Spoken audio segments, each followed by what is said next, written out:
reasons to be alive. Just one more day, I wanna feel alright. So many plans that could be realized. Just give me one more day. There's so many reasons to be alive. Just one more day, I wanna feel alright.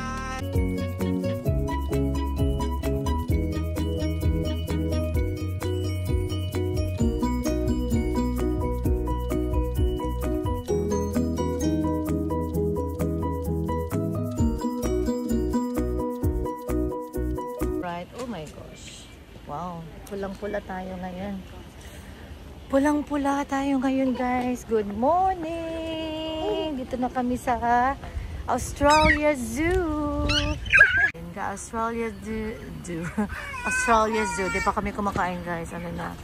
Ay, guys, sobrang gutom. Alright. May koala daw na 3 baby doon. So, pupuntahan namin on the way sa cafe. May kainan doon, guys. Ang ganda dito. Super laki ng mga tangkan ng mga trees, no? Guys, this is Steve Irwin. Is the most popular wildlife warrior. So, namatay siya, guys, kasi siya yung may-ari ng Australia Zoo. So, laki nitong Australia Zoo. Ito yung wife niya. Nung namatay siya, kasi he was doing the documentary. Nagdo-documentary siya, guys, under the sea. And then, ito yung age ng anak niya. Maliliit pa. Tapos may aso sila yun. Steve Irwin. Kung makita nyo, guys, Google nyo. Namatay siya. And siya yung may-ari ng Australia Zoo. Ayan, kawawa naman, no? Yung pagkamatay niya is one of the fish. Nag-ano siya, nag-documentary siya sa under the sea. Yung one of the fish, yung parang tawag doon, parang sungay ng fish. Basta yung ano yung mga palagpag tawag kasi doon. Dumiretso sa heart niya, guys. Natusok na dumiretso. Ayun. Anyway. Oh my gosh. Na-share lang ni Daddy Scott kanina sa akin. Ngayon ko lang nalaman. Okay, let's go. Guys. Manipis lang naman to. Nag-long sleeve na tayo. Butit manipis. Nabili ko lang to sa Ali kahapon ng $5. Manipis siya. And gusto ko mag-long sleeve kasi ang init. Masakit sa balat. So manipis. Hindi siya ganun kainit. Come on. Bob? Bob, come on, nak. Wala siyang statue, guys, but it's a real crocodile. Oh, the thing is moving. Oh, he's breathing. He's breathing, baby. Of course. Because it's look like a statue. There's another one over there. Did you see that one? Look at the one in the pond. The one in the pond. Alright, let's go. There's a baby koala. There's 3 of them. Wildlife Hospital in Oregon, USA. Ano? Oh, meron pa dito. Let's see. Ah, yeah. Ayun, meron pa pala. Wala. Andyan lang yung crocodile. Andyan lang yung dalawa. Nilalagyan nilang tubig. Oh, nililinis nila yung paliguan. Hello. Hello. Si ano, guys? Si turtle natin. Laki niya, oh.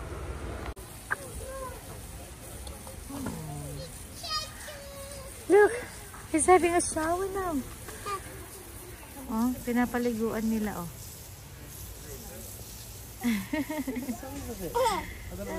Shoot.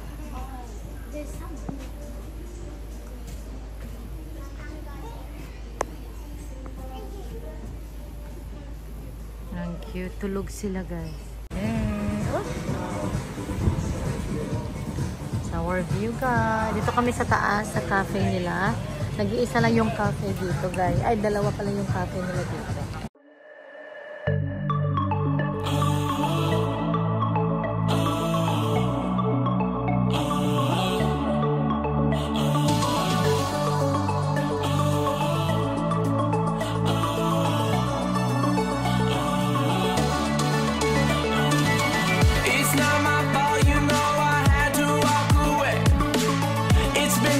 Dito, guys, meron silang water theme park, and then meron din silang, ipakita ko sa inyo yung ano, yung view. It should be there, babe.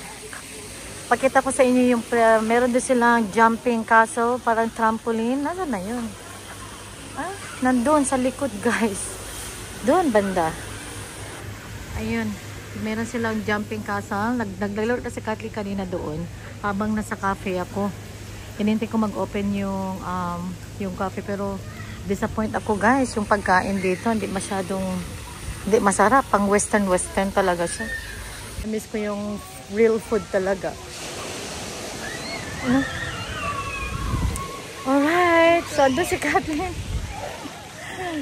Hirap mag-vlog. Daming bata, mga bebe. Daming bata. Baka tayo mapagsabihan. Tapos na si Kathleen maglaro ng waterfall. Ay, water pa. So, ito kami ngayon sa may bouncy castle, guys.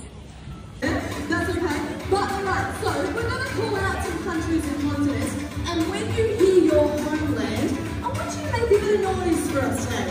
40 years there today, and when they're that small, they're actually open to predation themselves from a lot of other animals. So, bigger crocodiles, any birds of prey that take fish off the surface of the water will take baby crocs as well. Large goannas, things like that. Basically, a lot of other animals will prey on baby crocodiles. So when they're little, to protect themselves, they hang out in the reeds, those tall grassy reed beds on the side of the rivers. And what they'll do is they'll sit there with their head just above the water, just like this, slightly angled up, and their eyesight's very movement orientated. Charlie, your eyesight is very movement orientated. Come on. And what they're looking for is just to see those little frogs or those grasshoppers moving about in those reeds, and then they'll angle that head right up, lock onto it, and using that large muscular tail, they'll just strike vertically straight up out of the water, and they can go again just over half their body length. So for Charlie, he can actually get his nose above this top rail. And here's by far the best tail walking prop that we have here at the zoo. It puts everything into it. Charlie, that's my head. Screw. That slapping sound you just heard, that's his jaws slamming together. Saltwater crocodile has more jaw pressure than any other animal on the planet. It's about 3,000 pounds per square inch closing jaw pressure. He grabbed me on the head and it crushed it down to a couple of centimetres thick, killing me instantly. Come on. Oh, he's missed that. Jimmy, quick, mate, you want to grab it? You touched it last, mate. Guys, para siyang sa Philippines. Kalimutan ko na yung lugar. Somewhere in Manila. Pangalan kasi yun. Pinuntahan namin nila ate ko, si Katie, and Scott. Basta, ay naku, kalimutan ko yung pangalan. Nasa dulo ng dila ko. Hindi ko maalala. Yes. Hindi ko maalala. Yes, Mommy.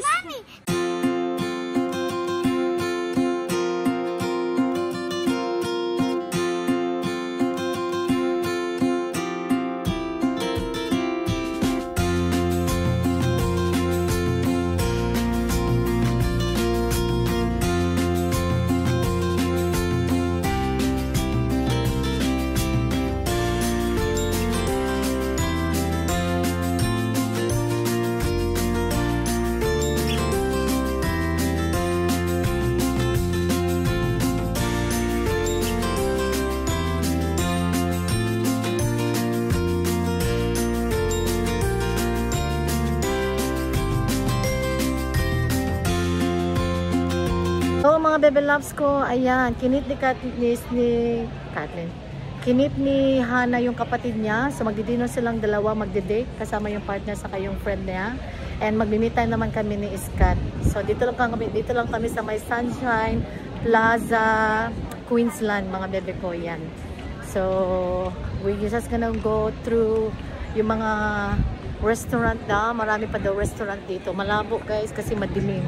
Kaya hindi masyado malinaw yung front camera ng ating phone. Yung ayaw ko sa iPhone ko na pag sa front na hindi ganun kalinaw ba. Minsan medyo yung quality nag-down. Kaya malapit na guys na mamili tayo ng camera natin. Malapit na. So manifesting. Malapit na.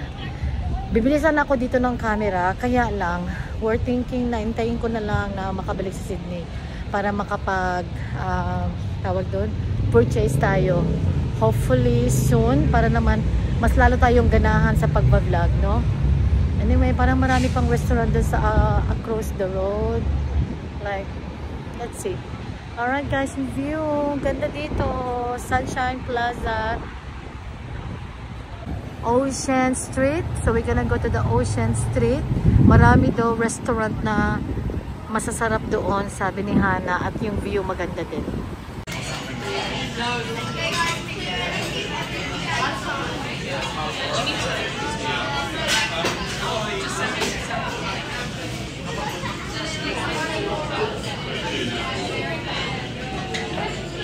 Okay guys, another one. Lychee Martini dito sa Lilianas. Italian restaurant. Okay?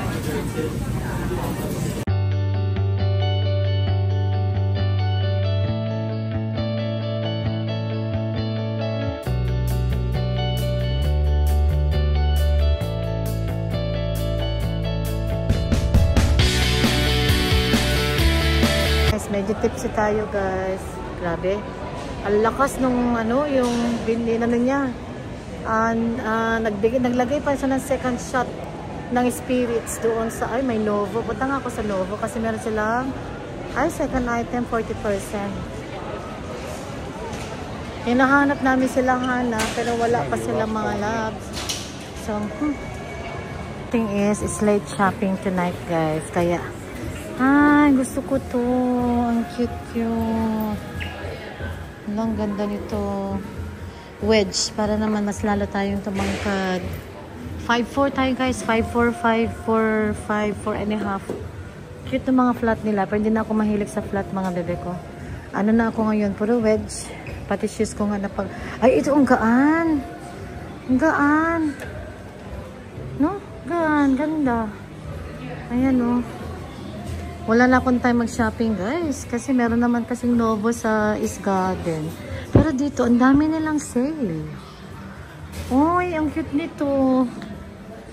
Oh, 60. Konti lang yung binawas. Hindi man lang ginawang 50%. 50% na lang sana. No? Ito yung mga uso ngayon eh. Oh. Kaya lang flat na sa akin to eh. Gusto ko yung medyo matangkatangkad na yung konting heels sana. Ay, meron din silang Lorna Jane dito, which is meron din sa East Garden. Pero never pa ako nagkaka-shopping dito guys. Para sa akin kasi not worth it. Yung leggings sila, ano na, oh, bike short nga lang, 75. And hindi naman ako mahilig sa ganito. No? Siguro pag mahilig ka, yun, pwede. Pero gusto ko yung mga wide leg, ganyan, pang-OOTD. Yan.